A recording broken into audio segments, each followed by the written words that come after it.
नागपूरहून एक अत्यंत दुःखद आणि धक्कादायक बातमी समोर येत आहे।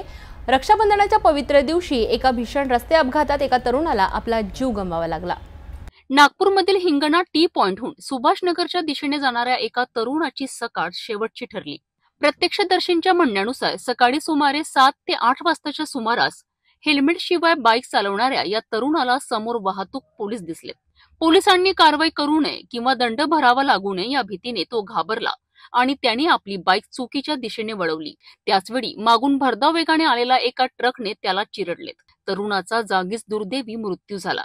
या अपघातानंतर परिसरात एकच गोंधळ उडाला। पोलिसांनी तातडीने घटनास्थळी पोहोचून तपास सुरू केला, मात्र मृताची ओळख अद्याप पटलेली नाही।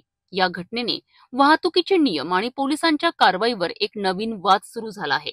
पोलिसांची भीती इतकी वाढली आहे की लोक आपला जीव धोक्यात घालण्यापासूनही मागे हटत नाही की हा फक्त हेल्मेट न घालण्याच्या बेपर्वाईचा परिणाम आहे।